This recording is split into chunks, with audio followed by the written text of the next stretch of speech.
Ներկայումս քաղաքացիական կառավարության ակտերի գրանցման ոլորտում նախատեսվում են օրենսդրական փոփոխություններ, որոնք իհարկե նախագծային մակարդակով են դեռևս, եւ այդ փոփոխություններից մեկն էլ հենց վերաբերում է ամուսնալուծության պետական գրանցման այդ ժամկետի փոխարինմանը 1 ամսից դարձնելով 2 ամիս, եւ որպես հիմնավորում նշվում էր, որ դա կարող է նաեւ ըստ էության նպաստել, որ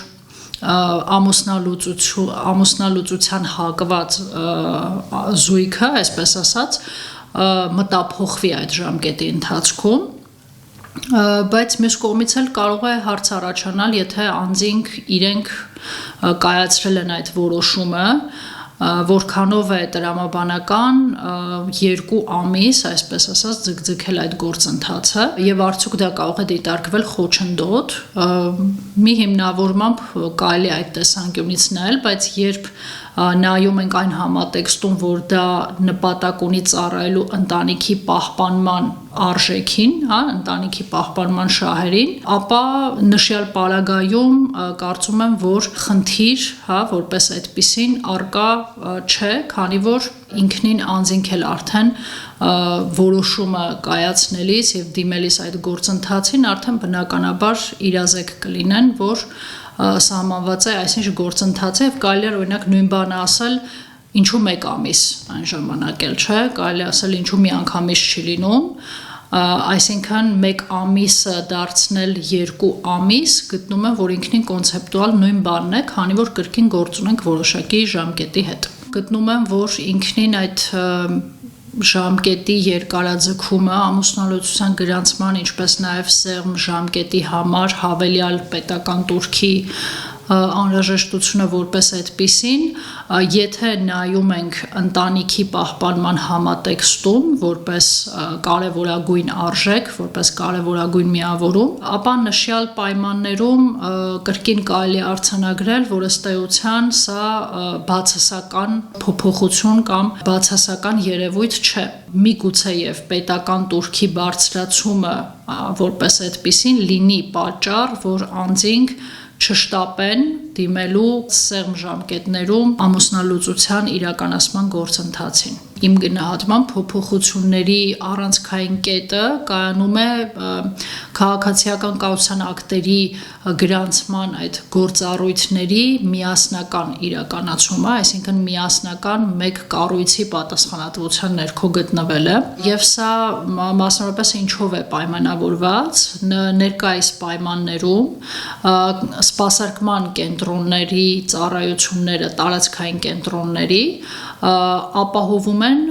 կարելի ասել տեղական ինքնակառավարման մարմինները եւ ինքնին այդ լիազորությունը սահմանված է հենց տեղական ինքնակառավարման մասին օրենքով, Երևան քաղաքում տեղական ինքնակառավարման մասին օրենքով, ինչը հնարավորություն է տալիս օրինակ ըստ իրավիճակի ըստ ընտրության, օրինակ մի համայնքում կարող է այդ գործառույթը, այդ ծառայությունը մատուցվի քաղաքացիական կառավարության ակտերի գրանցման այդ գործակալության կողմից, այսուհետ որպես գործակալություն եթե նշենք, իսկ որոշ դեպքերում համայնքը ինքը ապահովի եւ փաստորեն մենք քաղաքացիական կացության ակտերի գրանցման գործակալության համատեքստում եթե նայում ենք քաղաքացիական ծառայության հետ գործ ունենք մինչդեռ համայնքներում համայնքային ծառայության հետ եւ այդ երկու ոլորտի դեպքում տարբեր կրթական չափանիշներ են նախատեսված, տարբեր վարձատրության չափանիշներ եւ փաստացի առաջանում էր տարբերակված իրավիճակ, այսինքն համայնքային այդ սպասարկում իրականացնողները պարզապես արդարադատության նախարարության վերահսկողությունից դուրս էին գործում, որովհետեւ նրանք համայնքին էին ենթակա եւ այս փոփոխությունների արդյունքում իրականում բնականաբար եթե նախատեսվում է միասնականացում որևէ կառույցի, այսինքն մեկի պատասխանատվության ներքո գտնվել, դա առավել կարող է նպաստել միատեսակ, միավորակ, այսպես ասած, ծառայությունների մատուցմանը Եվ այո, ըստ այդմ էլ նաև պետական բյուջեի մասին օրենքում է փոփոխություն նախատեսվում, որ այդ հաստիքները, որոնք ներկայումս չեն գտնվում արդարադատության նախարարության կազմում, քանի որ համայնքի ենթակայության հաստիքներ են առկա, բերվեն արդեն նախարարության կազմ եւ սահմանվի դրույքաչափ վարձատրության եւ փաստացի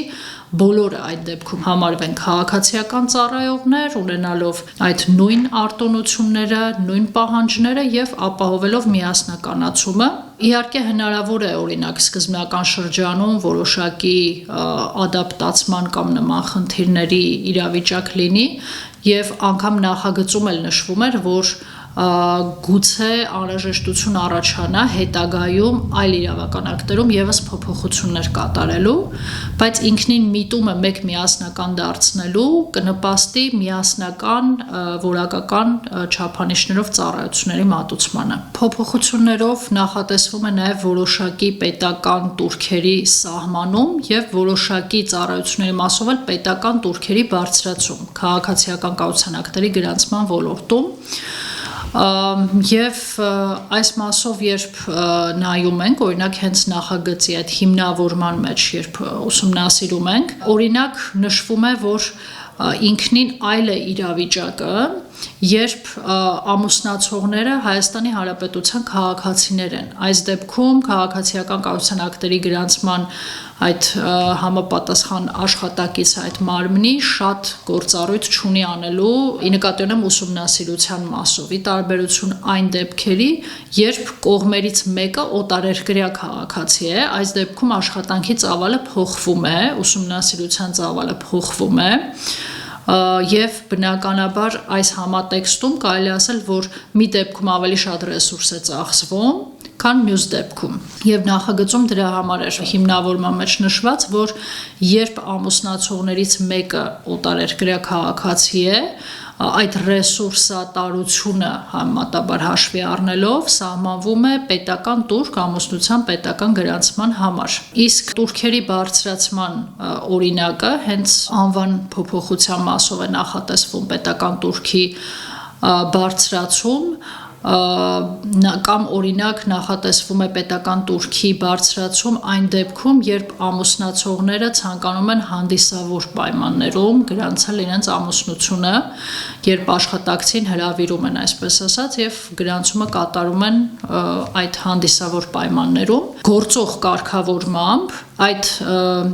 աշխատակցի հրավիրելու այդ ծախսային բեռը դրված է ամուսնացողների վրա։ Սակայն նախագծում այս մասին նշվում էր, որ սա կարող է բերել կոռուպցիոն խնդիրներ, անմիջապես հենց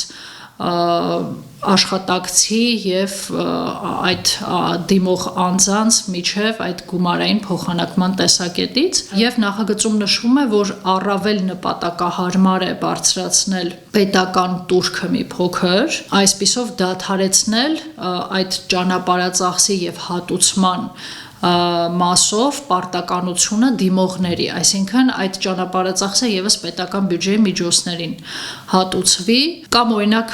անվան փոփոխության մասով նշվում էր, որ ինքնին առաջին հայացքից դա կարող է թվալ ոնց որ պարզապես ինչ որ գրանցման գործընթաց, բայց իրականում այն պահանջում է որոշակի ռեսուրսատար աշխատանք, նաեւ ներկայացված են ցուցանիշներ, թե օրինակ այսինչ տարվա ընթացքում քանի քաղաքացի է դիմել անվանափոխության հետ կապված, ընդ որում անունը ասելով նկատի ունեցվում թե անունը, թե ազգանունը, թե հայրանունը, եւ անգամ կարող է լինել այնպիսի իրավիճակ, որ անձը պարզապես իր անվան մեջ մի տառը փոխելու համար կրկին այդ ամբողջ գործընթացով անցնի։ Եվ այդ ռեսուրսների տեսակետից էլ նախագծում ներկայացում է, որ ինքնին պետական տուրքի բարձրացման նպատակը այդ ռեսուրսները ոնց որ ռեսուրսներին համամասն բարձրացնելու անհրաժեշտություն ունի։ Իսկ օրինակ անվճար վկայականներ տալու հետ կապված ինքնին պետք է նշել, որ ներկա պահին այո այդ վկայականների հետ կապված, երբ որ անձը օրինակ կորցնում է կամ այդպիսի մի բան, անվճար տրամադրելու տարբերակն է, բայց ինքնին այն ունի ոնց որ կրկին տրամադրելու եւ եթե օրինակ երկրորդը տրամադրվեց, անձը էլի ինչ որ պատճառով կարիք ունեցավ ստանալու, արդյոք ոնց որ ինչ որ զսպիչ մեխանիզմ չկա, անձը կարող է անդադ օրինակ անփութորեն կորցնել այդ օրինակը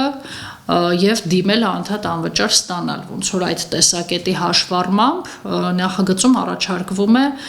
կրկնօրինակի տրամադրումը եւս որոշակի պետական տուրքի դիմաց իրականացնել եւ այո, սա մի կողմից պետական բյուջեի միջոցների բարձրացման ուղղված գործողություն է, ընդ որում նշեմ նաև ի թիվս այն իմաստով, որ երբ արդեն ամբողջը կենտրոնանա քաղաքացիական ծառայության շուրջ, նախարարության ոնց որ վերահսկողության ներքո, քաղաքացիական կայացության ակտերի գրանցման ոլորտի գործառույթները, որ ներկայումս տեղական ինքնակառավարման մարմինների կողմից ապահովում են եւ այդ գումարը գնում է համայնքային բյուջե, այն եւս փաստորեն կուղվի դեպի պետական բյուջե։ Եվ այո, սրա արդյունքում կլինեն բյուջեում ավելացումներ եւ ինքնին դա կարող է ոնց որ հնարավորություն ստեղծել առավել մեծ բարեփոխումներ իրականացնելու այդ պետական բյուջեի միջոցների հաշվին։